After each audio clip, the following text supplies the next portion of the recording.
Տիկին Սարոկյան Վահագն Աբգարյանի դատավարությունը դեռևս շարունակվում է, սկսած 17 թվականից եւ չգիտեմ, գուցե դրանով է պայմանավորված թե ինչ, այսօր դատախազական կազմը եւս փոխվեց, հա,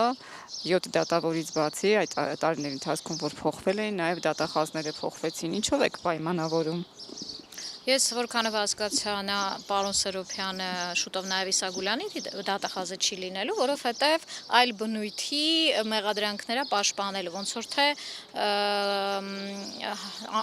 անհիմն հարստացման հետ կապված էլի, ավելի շատ այդ ուղղությամբ ա գնում, որքանով որ լսեցինք, ընկալեցինք։ Եվ առաջի դեպքը չի, որ փոխվում են, վերահսկող դատախազն ուրիշ ա եղել, հետո էլի ա փոխվել, հետո այդ դատախազները դատավոր են դարել, հետո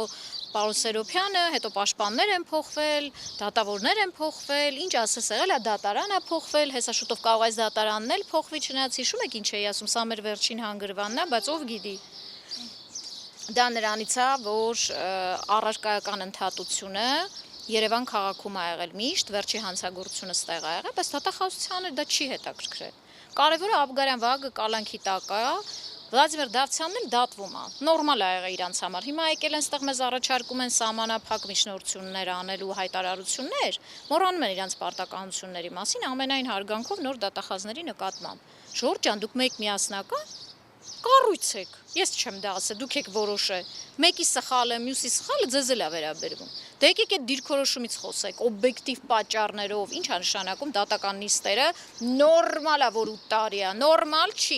նորմալ չի ու չի կարալի, որովհետև առարկայական ընդհատության հարցը չեն բարձրացրել։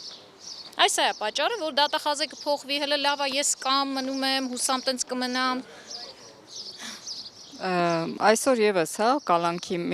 միջոցը փոխելու միջնորդություն ներկայացրեցիք այն հիմքով, որ իրավական հանգամանքներ են փոխվել, ինչ հանգամանքներ են նոր ի հայտ եկել։ Այո, տեսեք, շատ լավ հարց եք տալի ու շատ կարևոր, որովհետև սա միայն վերաբերելի չի Վահագն Աբգարյանին, սա բոլորին ա վերաբերվում։ Նախորդ իմ միջնորդության մեջ ասում էի կիրառի տնային կալանք, որովհետև անձը 8 տարի երբ որ նստած ա լինում, պետք է գոնե մի բան իր կյանքում խիստ խափամիջոցի մեջ նվազի, հասկացանք հոդվածը ծանր ա, բայց չեք էլ կարում ապացուցեք, չէ, որ դա ինքը արել ա։ Ինձ ասեց դատարանը իր որոշմամբ, որ ես տնային կալանքի գործիք չունեմ, իրավական հիմք չունեմ դատավարության մեջ։ Դատարանը վատ արեց, սխալ արեց, որովհետև եվրոպական դատարանի եւ գիտական առումով ես հիմնավորում էի, որ դու ռետրոակտիվության արդյունքում ոչ իրական հետադարձության ռեժիմի մեջ պիտի կիրառես տնային կալանք, որովհետև փաստական հանգամանքները շարունակական են, իսկ ըստ էության իրավաբանները հասկանում են, որ այդ պարագայում օրինակ քննիչը հին դեպքով նոր դատավարությամբ ապացույց է ձեռք բերում, դա նույնն է, այսինքն նոր դատավարությունն է կիրառում։ Իսկ դատանը գտա, որ ես սխալ եմ, Վճռաբեկ դատանը արդեն ամսի 30-ի դրությամբ, մայիսի, եթե չեմ սխալվում, ունի հստակ որոշում, որ հարգելի հին գործեր քննող դատավորները, հանգիստ կիրառեք տնային կալանք։ Մենակ տնային կալանք չի, որ պիտի կիրառեք, նվազագույնի սկզբունքը հաշվի առեք։ Նաև դա վերաբերելի է, որ 3 ամիսը մեկ խափամիջոցի հարց քննարկեք, ոչ թե այսպես անորոշ թողեք, երբ պաշտպանը բարեխիղճ լինի միջնորդի, չէ, տոտես մնա կալանքի տակ։ Այս հարցերի պարագայում միանշանակ է, որ պարտականություն ուներ ոչ թե ես միջնորդ է, այլ դատարանն ասեր, գիտեք, տիկին Ծառուկյան, Վճռաբեկը որոշում ունի, որը պարտադիր է դատավորների համար։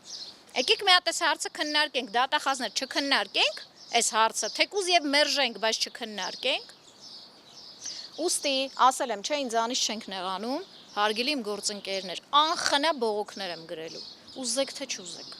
որովհետեւ ես հասկացել եմ, որ այս օրենքը մենակ մեզ է վերաբերվում։ Ձեզ չի վերաբերվում։ Դրա համար հասկանանք ոնց ենք այս ապօրինության այս շղթան կանգնեցնում։ Դատարանը հեռացավ խորհրդակցական սենյակ, ամսի 30-ին նոր կհրապարակի ձեր միջնորդության հետ կապված որոշումը, ինչ սպասելիքներ ունեք։ Չունեմ սպասելիք, ակնկալիք, ինձ թվում է դատավարությունը հորդորում եմ բոլորիդ նայեք, շատ հետաքրքիր դատավարություն է եղել, դատավարությունը ցույց է տալի, որ ես այլևս վստահություն չունեմ, որովհետև ես առանձնահատուկ վերաբերմունք եմ միշտ ունեցել։ Ու դա նրանով չէր պայմանավորված, որ Վահագն Աբգարյանին բաց չթողեց, չէ։ Նրանով էր պայմանավորված, որ իրավական գնահատականները շատ վատն էին, իրավաչափ չէին։ Այսինքն եթե պաշտպանն է ասում, բա այնտեղ չենք դնում։ Պիտի անպայման դատախազությունն ասի, որ հասկանանք, որ պաշտպանը գիտական առումով ճիշտ էր։ Եթե եվրոպական դատարանն է ասում, հեչ, վճռաբեկը պետք է ասի, որ հասկանանք։ Վճռաբեկը պարտավոր չէ ամեն ինչին անդրադառնա։ Նախադեպ է նաև եվրոպական դատարանի չափանիշները երբ եք հասկանալու, հերիք է արդեն։ Էլ չեմ ասում, որ դատարանը մեղադրանքի ծավալից դուրս է եկել եւ Աբգարյանին վերագրել էր այնպիսի գործողություններ, խմբի կազմում, անձանց ղեկավարել, սա արդեն աղաղակող ապօրինության մասին է։ Ու սա երկրորդ անգամ, առաջի անգամ ասին կարող է տեխնիկական սխալ է, բայց երկրորդ անգամ սա արդեն հետագայում դատավճռի է վերածվելու, որին պետք է ընթացք տալ։ Այսինքն այդ հիմքով, հա, դիմելու եք դատարան։ Դատարան չէ, արդարադատության նախարարություն պարտադիր դիմում եմ ներկայացնելու։ Ես արդեն ասել եմ, խաղի կանոնները փոխվում են։ Շնորհակալություն։